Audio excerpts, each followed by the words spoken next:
Hello students, very good afternoon. Myself Arpan Chandel and welcome back to our YouTube channel that is Chandel Study Material. जैसे कि आपको पता है हमने class 10th के पहले चैप्टर लाइव प्रोसेस को स्टार्ट किया था और लाइव प्रोसेस में हम डाइजेस्टिव सिस्टम को कंप्लीट कर चुके थे और कल के लेक्चर सीरीज में जो कल की वीडियो थी उसमें हमने रेस्पिरेशन को स्टार्ट किया था। यहाँ पे हमने रेस्पिरेशन की इंट्रोडक्शन को कंप्लीट किया था, रेस्पिरेशन एंड इट्स टाइप्स को देखा था, breakdown of glucose by different pathways देखा था और देखा था किस तरह से जो एटीपी मॉलिक्यूल्स होते हैं उनकी फॉर्मेशन होती है।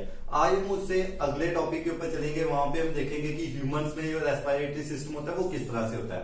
मोर ओवर ह्यूमंस में रेस्पिरेटरी सिस्टम के साथ डील करने से पहले हम देखेंगे कि जो लोअर ऑर्गेनिज्म होते हैं, जैसे हमने न्यूट्रिशन लोअर ऑर्गेनिजम्स में देखा था कि अमीबा के केस में कि वो अपनी न्यूट्रिशन किस तरह से लेते हैं, इसी तरह हम लोअर ऑर्गेनिजम्स के केस में पहले रेस्पिरेटरी सिस्टम को देखेंगे, फिर हायर ऑर्गेनिजम्स के ऊपर मूव करेंगे।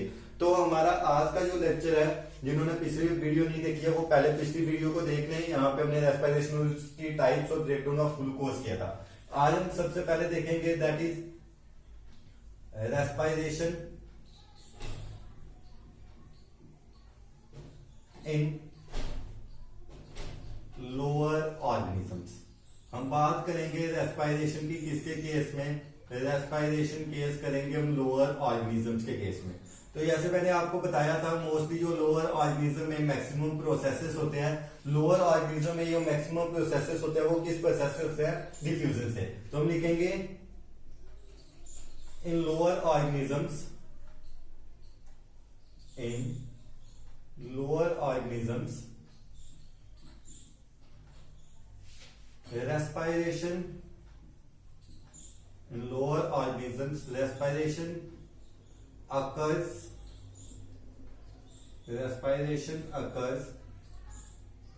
through the in lower organisms respiration occurs through the process of diffusion। Lower organisms में जो रेस्पिरेशन होती है वो किस प्रोसेस से होती है, डिफ्यूजन से होती है। अब क्यों होती है, बिकॉज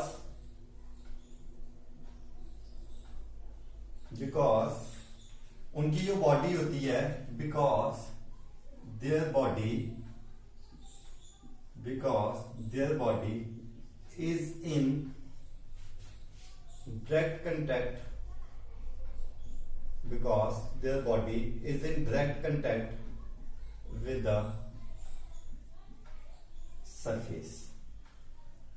तो जो लोअर ऑर्गेनिज्म में रेस्पिरेशन होती है वो किस प्रोसेस से होती है, डिफ्यूजन से। और क्यों होती है, क्योंकि उनकी बॉडी डायरेक्टली सरफेस के साथ क्या होती है, कंटैक्ट में होती है। अब हम देखेंगे कि अलग अलग ऑर्गेनिज्म में रेस्पिरेशन किस तरह से होती है। Different, we will see about different modes या मीन्स या types, different types of respiration. अलग अलग प्रकार की रेस्पिरेशन देखेंगे और वहीं से हम अपने हायर ऑर्गेनिजम्स के टॉपिक के ऊपर आ जाएंगे। यहाँ पे हम डिफरेंट टाइप्स ऑफ रेस्पिरेशन में सबसे पहले देखें तो एक रेस्पिरेशन आती है जिसको हम कौन सी रेस्पिरेशन बोलते हैं, क्यूटेनियस रेस्पिरेशन बोलते हैं। क्यूटेनियस रेस्पिरेशन, जो क्यूटेनियस रेस्पिरेशन होती है, क्यूटेनियस रेस्पिरेशन की अगर हम बात करें तो ये रेस्पिरेशन किसके थ्रू होती है, स्किन के थ्रू होती है। और एग्जांपल किसमें आती है इसकी, जो आपने 9th क्लास में पढ़ा होगा, एनालिड्स में आइथवर्म आती है, वो किससे रेस्पायर करती है, वो स्किन से रेस्पायर करती है। उसके बाद अगर हम सेकेंड टाइप की बात करें, क्यूटेनियस के बाद दूसरी रेस्पिरेशन जो आती है वो कौन सी रेस्पिरेशन आती है, that is branchial respiration. Branchial respiration कौन सी रेस्पिरेशन होती है, बात करते हैं।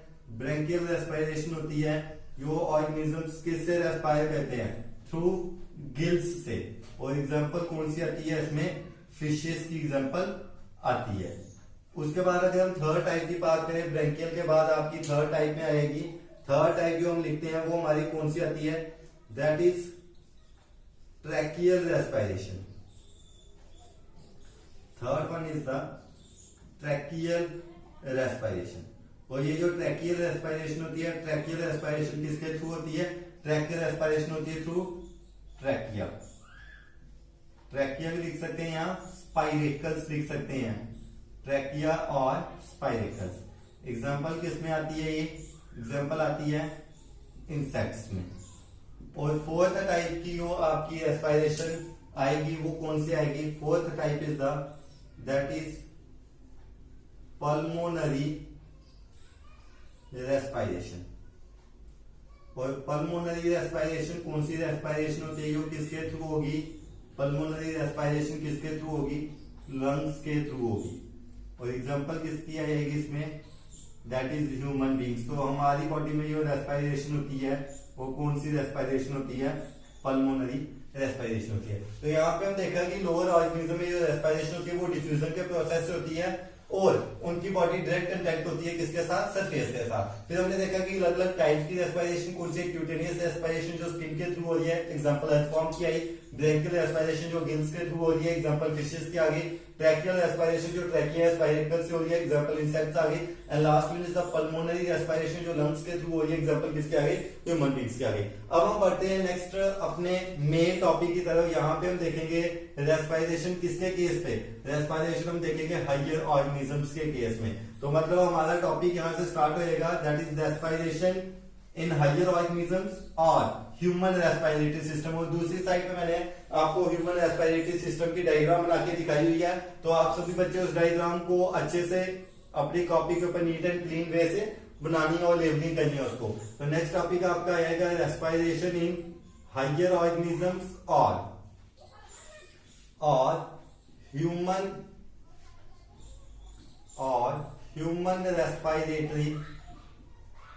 respiration in higher organisms are human respiratory system।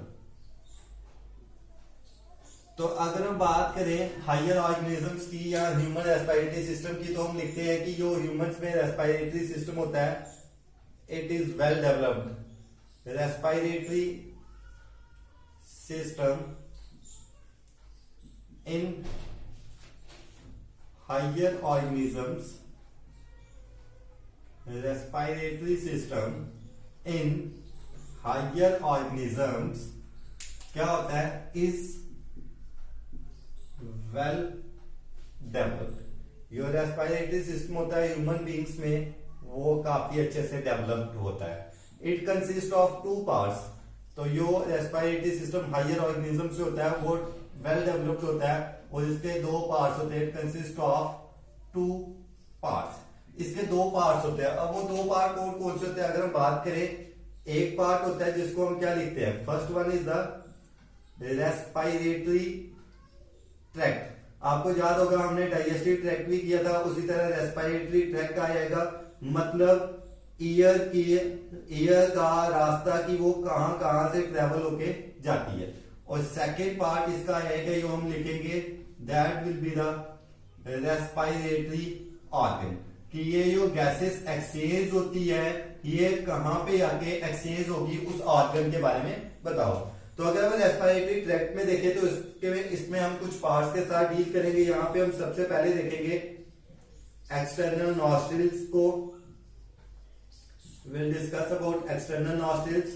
Second we will discuss about internal nostrils. यहां से ईयर क्या होती है? ट्रेवल होके जाती है। External nostrils, internal nostrils. उसके बाद थर्ड पार्ट आपका आएगा फेरिंग्स। फेरिंग्स के बाद फोर्थ पार्ट आपका आएगा लैरिंग्स। और लैरिंग्स के बाद फिफ्थ पार्ट आपका आएगा ट्रैकिया। तो ये पार्ट आपके आएंगे डाइजेस्टिव ट्रैक्ट के अंदर। और रेस्पिरेटरी ऑर्गन में आपका एक ही पार्ट आएगा लंग्स का स्ट्रक्चर, जिसको हमें देखना पड़ेगा। तो आज की लेक्चर सीरीज में हम कोशिश करेंगे कि हम अपने रेस्पिरेटरी ट्रैक्ट वाला जो पार्ट है उसको कंप्लीट कर दें। तो हम अपने रेस्पिरेटरी ट्रैक्ट वाले पार्ट को क्या करेंगे? यहाँ पे स्टार्ट करेंगे।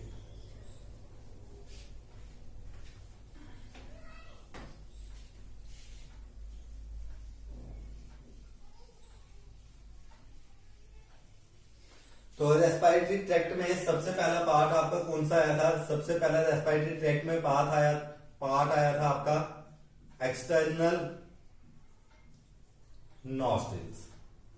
सबसे पहला कौन सा पार्ट आया था आपका? सबसे पहला जो पार्ट आया था वो कौन सा था? वो था एक्सटर्नल नॉस्ट्रिल्स का। अगर हम एक्सटर्नल नॉस्ट्रिल्स की बात करें तो ये क्या होते हैं?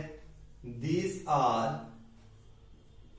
2 in number ये 2 होते हैं नंबर में और कहां पे प्रेजेंट होते हैं, and these are 2 in number and are present, these are 2 in number and are present at the lower end of nose। ये जो एक्सटर्नल नॉस्ट्रिल्स होते हैं ये 2 होते हैं नंबर में और कहां पे प्रेजेंट होते हैं, नोज के लोअर एंड पे प्रेजेंट होते हैं। उसके बाद सेकेंड पार्ट जो आपका आया था एक्सटर्नल नॉस्ट्रिल्स के बाद, वो कौन सा पार्ट आएगा आपका, that will be the internal nostrils.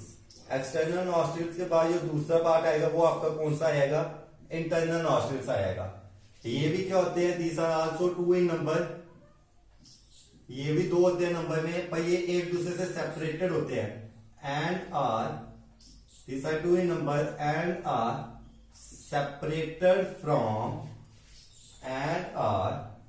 separated from one another, और ये एक दूसरे से क्या होते हैं, सेपरेटेड होते हैं, and are separated from one another by a bony plate like structure। एक bony plate like structure होता है जिसको हम क्या बोलते हैं, which is known as nasal septum.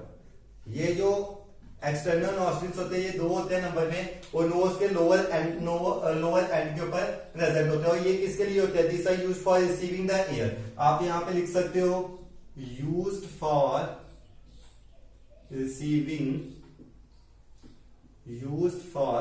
Receiving the air, और ये एयर को रिसीव करने के लिए यूज होता है। इंटरनल नॉस्ट्रिल्स भी 2 होते हैं नंबर में, पर ये सेपरेटेड होते हैं। जैसे हम अपने नोज में देखें बीच में पार्टीशन होती है, एक बोनी प्लेट होती है जिसको हम क्या बोलते हैं, नासल सेप्टम बोलते हैं।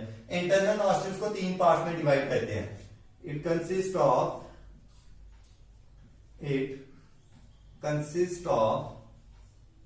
3 पार्ट्स, तो ये 3 पार्ट्स को कंसिस्ट करता है। अब इसमें जो 3 पार्ट्स होते हैं वो कौन कौन से 3 पार्ट्स होते हैं, सबसे पहले होता है लोअर पार्ट, सबसे पहले आता है सबसे नीचे वाला हिस्सा इंटरनल नॉस्ट्रिल्स का। ये जो लोअर पार्ट्स होते हैं इसमें क्या होता है, lower part consist of hairs and mucus. Lower part में क्या प्रेजेंट होते हैं, हेयर और म्यूकस प्रेजेंट होता है। ये क्या कहता है, विच prevents the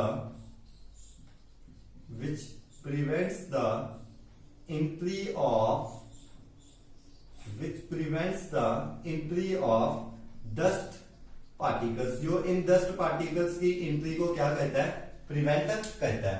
उसके बाद लोअर पार्ट के बाद आ जाएगा आपका मिडल पार्ट। मिडल पार्ट किसमें हेल्प करता है, middle part acts as thermoregulator, ये टेम्परेचर को रेगुलेट करने में हेल्प करता है। It acts as thermoregulator. और जो थर्ड पार्ट आएगा, लोअर पार्ट, मिडल पार्ट और थर्ड पार्ट आपका आएगा अपर पार्ट।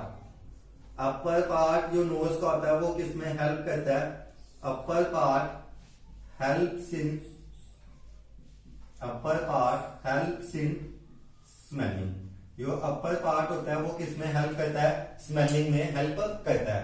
उसके बाद इंटरनल नॉस्ट्रिल्स के बाद आपका तीसरा पार्ट आ जाएगा फेरिंक्स। तो फेरिंक्स की अगर हम बात करें तो ये क्या होता है, इट इज ए, हमने पहले भी इस पार्ट को डिस्कस किया डाइजेस्टिव सिस्टम में। It is a long vertical tube located कहां पे होती है, बकल कैविटी के पीछे। It is a long vertical tube located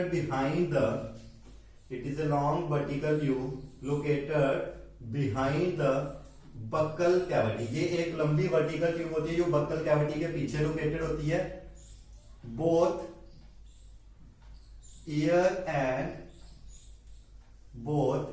and food passes here.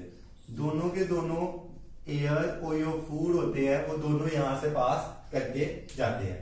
उसके बाद फेरिक्स के बाद इसका फोर्थ पार्ट आ जाएगा, जो हमारा कौन सा पार्ट है, that is the larynx.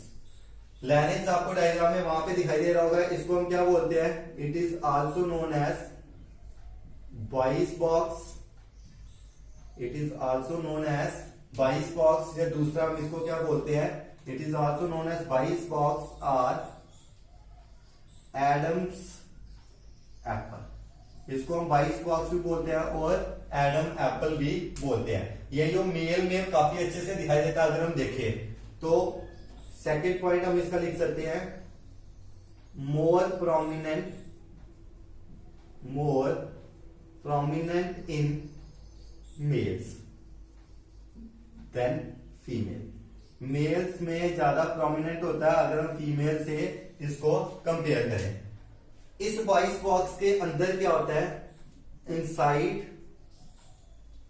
The voice box, inside the voice box क्या प्रेजेंट होता है, it consist of, inside the voice box it consist of vocal cords.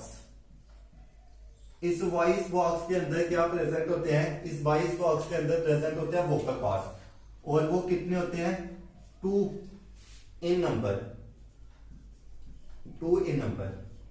When these strike,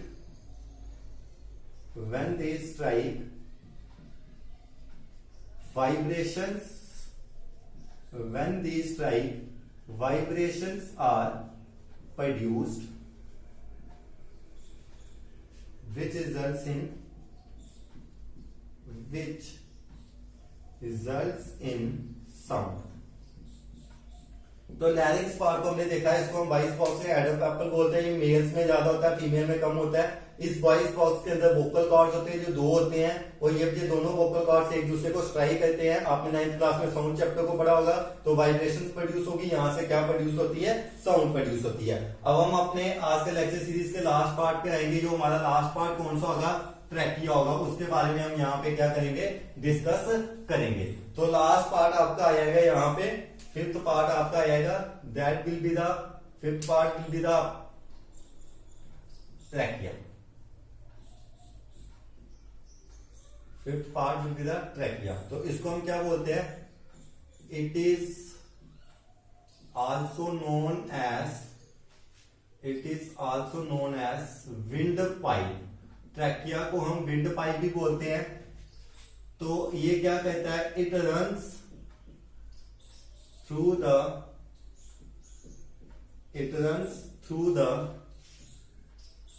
neck and divides into two bronchi, that is one bronchi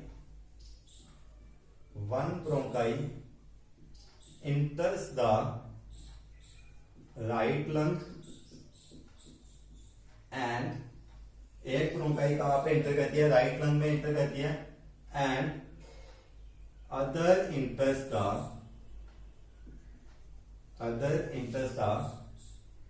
left lung.